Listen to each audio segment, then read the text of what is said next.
Okay, so I know that we haven't really talked much about Boba Fett, and a lot of that's because Boba Fett, those episodes have been like ketchup at restaurants, right? It takes forever for anything to come out, and when it does, hardly anything comes out at all.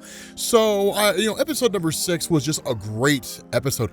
Episode number 5 was good, but it was where's Boba Fett? But episode number 6 was phenomenal. So, we're gonna have spoilers in this episode, this video, so just be aware, right? We're gonna have spoilers in this. First things first, I just want to kind of cover a couple things, right? Talk about a couple things. One, I loved that we got to see the training of Grogu at the hands of Luke Skywalker.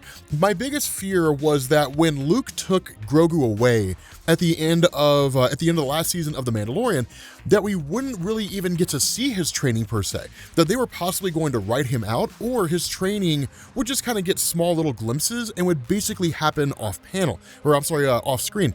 Like, this episode 6, was like 90% Grogu being trained. And it was great to see, because Luke Skywalker being a Jedi Master and training a Padawan, he's not very good at it, right? So if any of you guys are familiar with the Jedi lore and you're familiar with effective Jedi Masters versus ineffective Jedi Masters, Luke's kind of bad at his job, but not all of it is necessarily Luke Skywalker's fault. And we'll talk about, why, really the most significant thing, as we get towards the end of this, video. But overall, I love the feeling of the episode.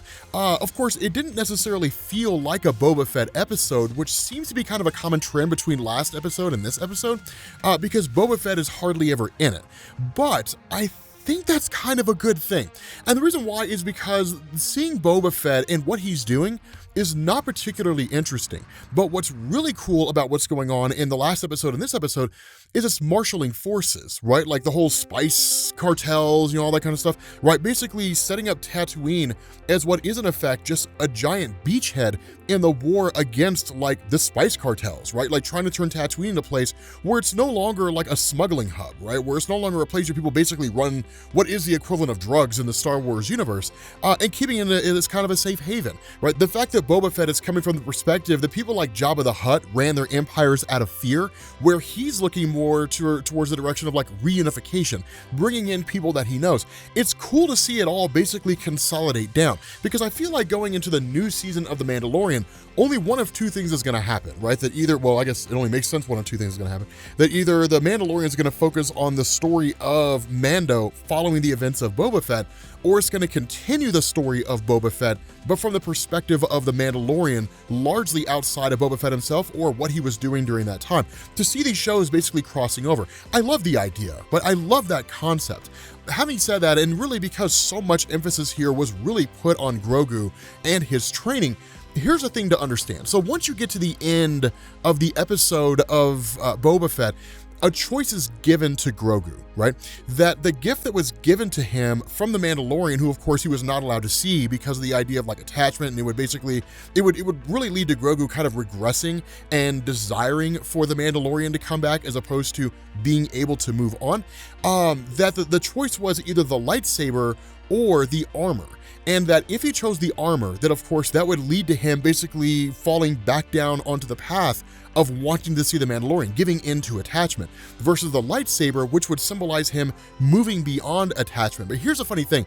I never agreed with the philosophy of the Jedi that like attachment was a bad thing. The Jedi themselves don't necessarily shun love. And that's one thing that I want to make clear here, right? They don't really shun love. And in fact, the perspective of love from Jedi themselves isn't really a romantic love, but more of a love of all things, right? Everything has value, everything has worth. We should care about everything in existence as if it's our brothers and sisters, right? But the idea of like romantic love, right? Procreating, different things like that, that was largely shunned. That's the reason why like Anakin and Padme kept the relationship a secret from the Jedi Council, because if they knew that Anakin was knocking boots with Padme, they'd be like, this is a problem.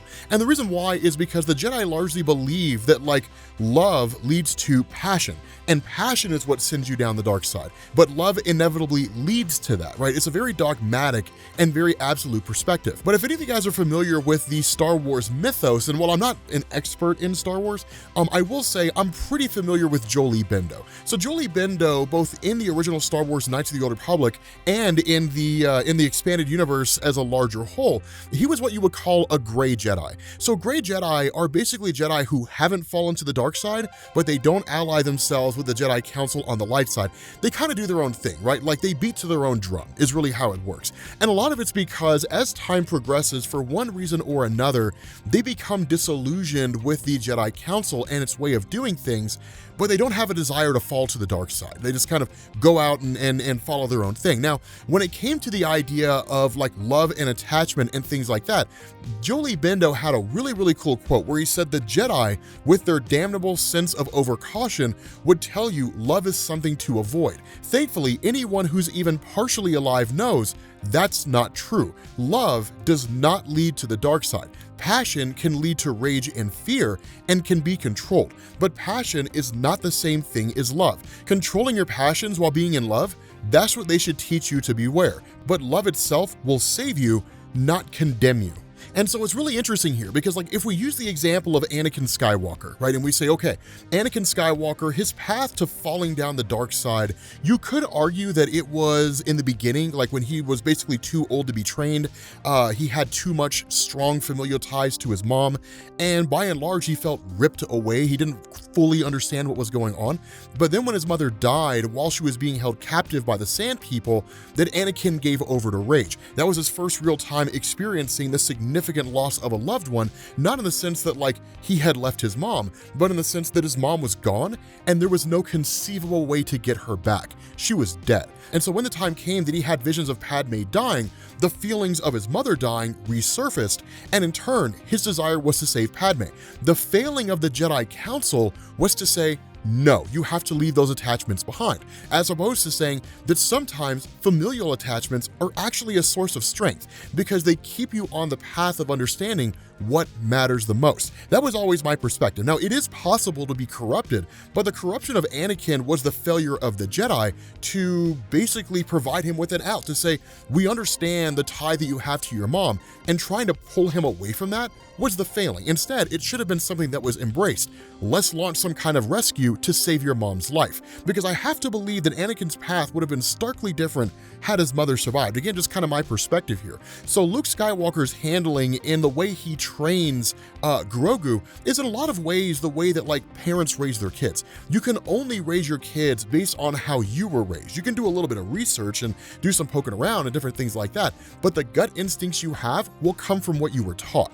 And so in a lot of ways, a child can seemingly only ever be as capable as their parents were in raising a child of their own. Of course, that kind of assumes that you don't necessarily do the legwork. But the important thing here is that Luke is training Grogu based on how he was trained through a combination of Obi-Wan Kenobi and Yoda. But one of the things that we know is that Luke Skywalker's training was incomplete, that he left Yoda during the events of Empire Strikes Back. And Yoda even said, if you leave now and you go to save your friends, your training will be incomplete. You could potentially save them, right? But the choice you have to learn to make as a Jedi is between your friends, between attachments, or going through and becoming like a full-on Jedi, right? Embracing the Jedi way, the Jedi code.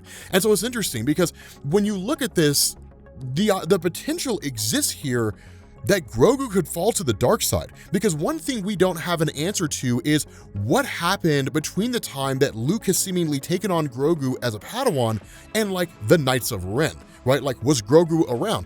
Was he killed by the Knights of Ren? Was he on the other side of the galaxy when that happened because he was old enough that he kind of moved on, right? Like one of the things that Luke said in this episode is that if he decides to go the path of the Jedi, he may never see the Mandalorian again, because what would amount to a very short amount of time in Grogu's life, right? What we would attribute to be, our teenage years would in effect for him be like 100 years potentially. It would be much, much longer than the lifespan of the Mandalorian. So quite literally, he could outlive the Mandalorian in the time he's training to become a Jedi. And so in that way, it could be entirely possible that he could experience the same kind of loss in the way that Anakin experienced the loss of his mom and the inability to bring the Mandalorian back and then fall to the dark side in that way. The other part of this is he could fall to the dark side because he's unable to let go of the Mandalorian, because there's possibly anger there over the fact that he's being made to make a choice in the first place, right? That why can't he simply just have both? And so it's a really, really interesting concept. The episode overall was just great. It was phenomenal, right? I absolutely loved it. The duel in the desert between Timothy Olyphant and what was basically a hired gun, that was legit. And I absolutely loved that. Like, it reminded me of like the Man with No Name trilogy, right? Like the old Clint Eastwood movies. What was it? Fistful of Dollars, A Few Dollars More, and then The Good, the Bad, and the Ugly. Like, it was great, right? It was like Clint Eastwood, Lee Van Cleef, Let Red Go. It was one of those just great moments, right? It was just a great scene, as quick as it was. I love that we got to see Timothy Olyphant again, and I loved the opening scene, right? Where like he sees those guys out in the desert who are trading spice, and like, what is it he says? It's something to the effect of like, think about it, right? Like, be sure you want to do this, right? He like guns 3 of them down and leaves the last one for dead, and it's just like, go tell your guys Tatooine is off limits, right? Like this place is off limits to them, which of course leads to the duel in the desert in the first place. I mean, it's one of those cool things. You know what it reminds me of? Like when they blow up the cantina and everything, it reminds me of when Michael Corleone was taking care of all family business at the end of The Godfather. Like, do you guys remember that? I don't know how many of you guys ever saw Godfather, but like at the end of that movie, Michael Corleone basically has all the other heads of the 5 families killed, right? So like Strachey, Barzini, Mo Green, like all those guys, right? Just has them all executed, right? They're all basically taken out. So he's the only mob boss in like New York, New Jersey, and controlling the mob as it exists in America at that point in time, at least on the Italian side, right? That was, of course, way after Sollozzo, when like he killed him in the pizza shop. Like, that was nuts. It was just a ridiculously amazing scene. But nonetheless, right, it feels a lot like that. Like, it's just mob warfare, right? These guys show up, they blow up the cantina, and we're kind of left to assume nobody survived that whole ordeal, that it's just like, this is how it starts. That Tatooine is basically descending into all-out war, and I am so excited to see how that happens. It kind of sucks that it took 5 episodes to get to this point, but I also understand why it did, because if this had happened like 3 episodes in, it wouldn't quite have the same impact, right? Boba Fett is definitely a slow build over the course of the show. It's definitely taking its time to get us to this point where things are popping off. But the great thing is that now that we're here, there's a lot of opportunity. So while I couldn't necessarily appreciate the slow burn of Boba Fett when it first launched, I can absolutely appreciate it now. I am on board. This episode was great. I absolutely loved it. So yeah, let me know what you guys think down in the comments, right? Again, we haven't really covered Boba Fett because honestly, it was boring as hell up to this point. But let me know what you guys think down in the comments section. Let me know how you guys enjoyed this episode. And yeah, I will catch you all later. Peace.